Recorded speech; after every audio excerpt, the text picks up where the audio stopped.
It's a given that other countries aren't as tolerant or respectful of guns and gun owners as America, if for no other reason than the fact that we were literally founded by a bunch of gun-toting rebels. But now, 8 Americans are being detained overseas and are all facing a minimum of 12 years in prison just for a stray bullet.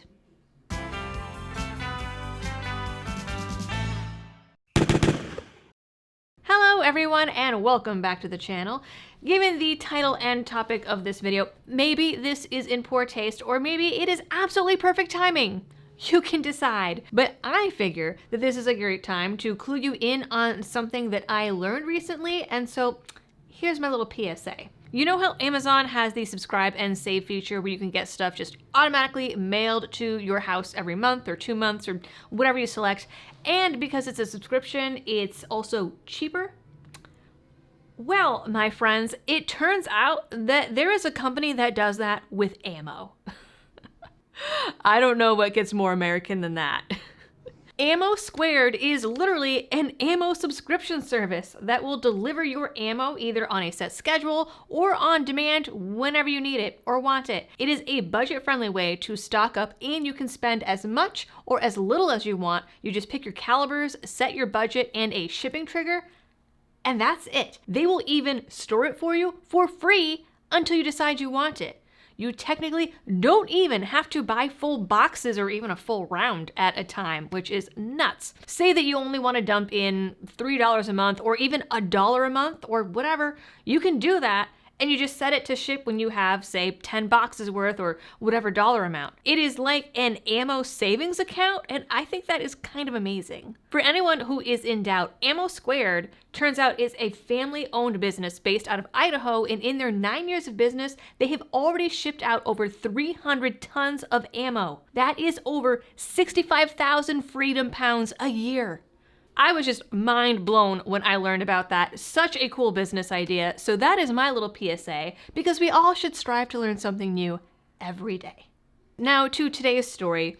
If you are an avid shooter, it has probably happened to you at least once where you're out and about and whoops, a stray casing or bullet falls out of a pocket or a purse with perfectly bad timing. For me, that timing was spent brass in a Whole Foods checkout line in Massachusetts. It was not great. It might have also happened at Market Basket. Interesting times. Now, I am not saying that that is what happened here, and it doesn't explain how these rounds also got past the amazing, perfect, immensely successful TSA that totally doesn't fail these secret FBI tests 80 to 90% of the time. But I'm saying that I could see how someone might end up fishing around some luggage and finding a stray bullet at the bottom. The British island territories of Turks and Caicos, which are part of the Bahamas, have been cracking down on guns. And by cracking down, I'm talking mandatory minimum sentences of 12 years in prison for having a single round of ammo. The crackdown started in November 2022 when TCI lawmakers decided that a fine just wasn't bad enough and imposed the 12-year minimum sentence. And since then, 8 Americans have been prosecuted by this foreign government for inadvertently having ammo in their luggage. Now, all guns and ammo are banned on the island, but in the past, tourists were able to just pay a fine, like under the old rules, and go home. But in February, a judge ruled that they could and should be punished to the full extent of the law. Now, you might be wondering where the US government is in this. Funny you should ask. The US Embassy in the Bahamas has so far basically just issued a warning, a travel advisory, and that's about it. This is what they put out in September. Firearms, ammunition, and other weapons are not permitted in the Turks and Caicos Islands, or TCI. TCI authorities strictly enforce all firearms-related laws. The penalty for traveling to TCI with a firearm, ammunition, or other weapon is a minimum custodial sentence of 12 years. The advisory also stated, "We wish to remind all travelers that declaring a weapon in your luggage with an airline carrier does not grant permission to bring the weapon into TCI and will result in your arrest. We strongly encourage you to carefully check your luggage for stray ammunition or forgotten weapons before departing for TCI. If you bring a firearm or ammunition into TCI, we will not be able to secure your release from custody. You are subject to TCI laws and must follow local law enforcement procedures."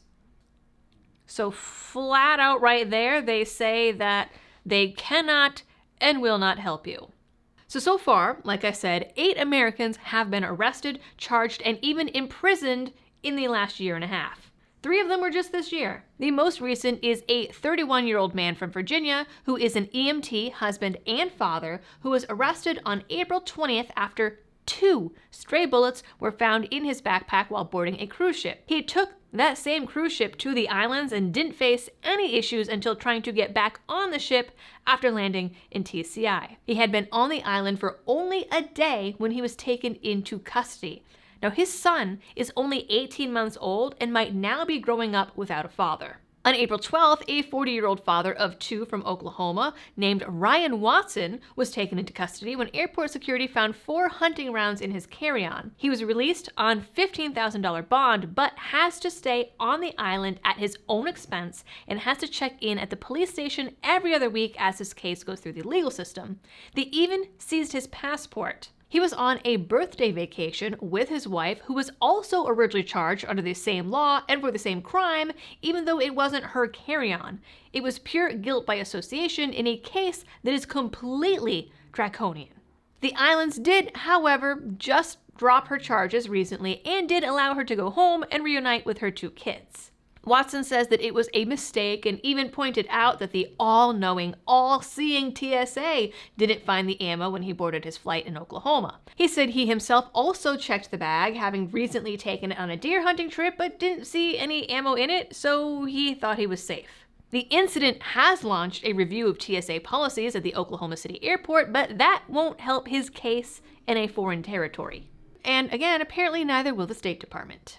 And the 3rd tourist this year, Brian Haggerich of Pennsylvania, was arrested for the same crime in February. A 72-year-old man was arrested in December and has already pled guilty to having 7 rounds of ammo in his luggage. Now, he's on bail back in U.S. soil for medical reasons, but will be sentenced in June.